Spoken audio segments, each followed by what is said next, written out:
Most middle-class and upper-class U.S. consumers are in fairly good shape at this point. The results of several large companies show that American middle-class and wealthy consumers are in good shape, making this a good time to find undervalued consumer stocks to buy. Expedia. Expedia delivered strong fourth-quarter results and reported that its business had improved further in January. Restaurant Brands International. Restaurant Brands International reported very strong fourth-quarter results and hired an executive chairman with an amazing track record. Cedar Fair. Cedar Fair's adjusted earnings before interest, taxes, depreciation, and amortization soared 20% year-over-year last quarter, and its attendance was 5% higher than in fourth quarter of 2019. Let's dive in. Here are the 3 undervalued consumer stocks to buy in February. Welcome to Timely Investment Research. There's little doubt, in my mind, that most middle-class and upper-class U.S. consumers are in fairly good shape, making February a great time to find undervalued consumer stocks to buy. For evidence of that assertion, look at the recently reported fourth-quarter results of 2 major automakers, Tesla and Stellantis. The latter company's major brands include Fiat and Chrysler.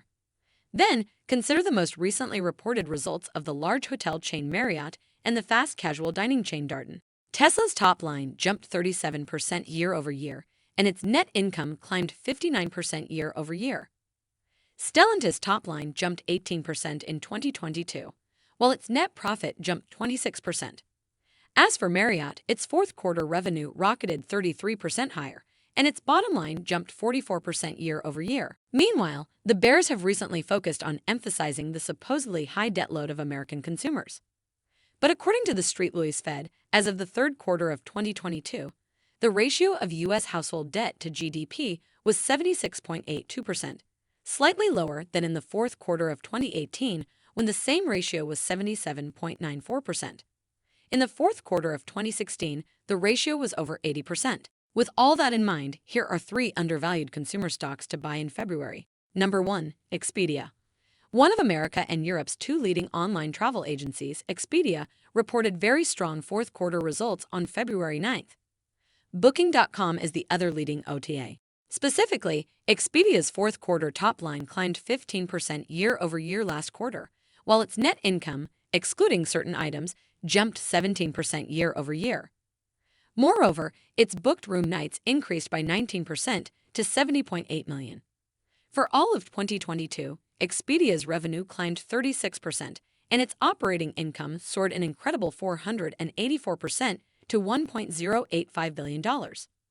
In fact, Expedia reported record profits last year, and importantly, the company reported that its business had improved in January versus fourth quarter, as severe weather in several parts of the U.S. had hurt its fourth quarter results. Despite those positive metrics and my belief that the travel surge appears set to go on indefinitely, Expedia's forward price-earnings ratio is a rather low 12.56, making it one of the most undervalued consumer stocks to buy in February. Number 2.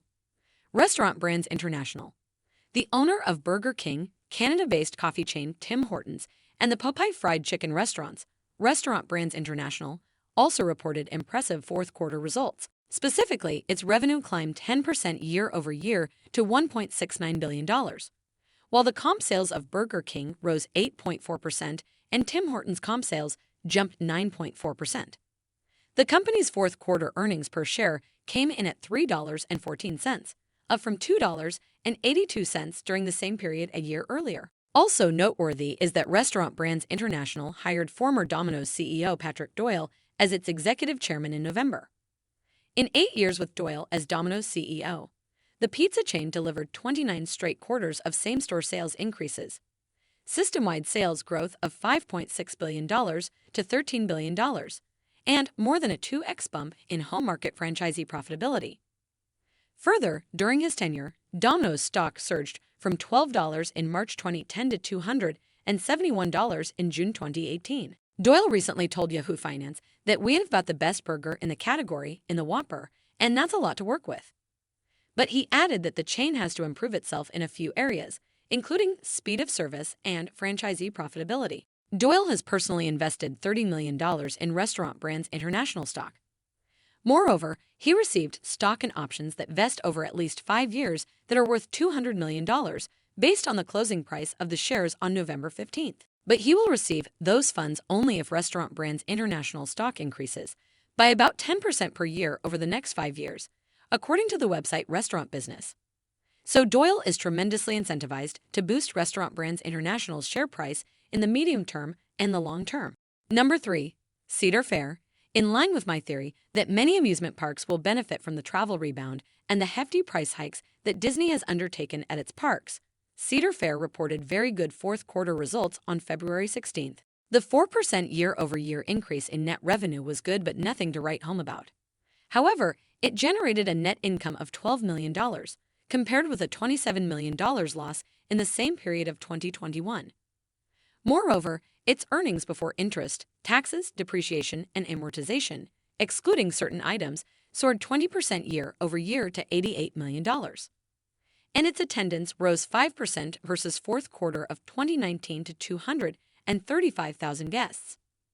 Finally, its out-of-park revenues soared 27% year-over-year. We achieved the highest levels of revenues, net income, and adjusted earnings before interest, taxes, depreciation, and amortization in Cedar Fair's history, and returned approximately $220 million of capital to unitholders in 2022. Through the reinstatement of our quarterly cash distributions and the implementation of a new unit buyback program, noted CEO Richard Zimmerman, adding that the company had reduced its debt-adjusted earnings before interest, taxes, depreciation, and amortization level to the same level as in 2019.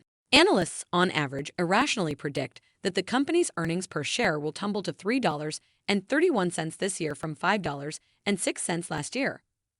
If we assume that the company's 2023 earnings per share, after its strong fourth quarter performance, will come in at $5.50, then the share's forward price-earnings ratio is a very attractive 8.2. Moreover, Cedar Fair has a dividend yield of 2.7%. Thanks for spending some time with us today, Timely Investment Research. We're so glad you did. If you found value in today's video, please give us a like, hit that bell icon to never miss an upload, and hey, don't forget to subscribe.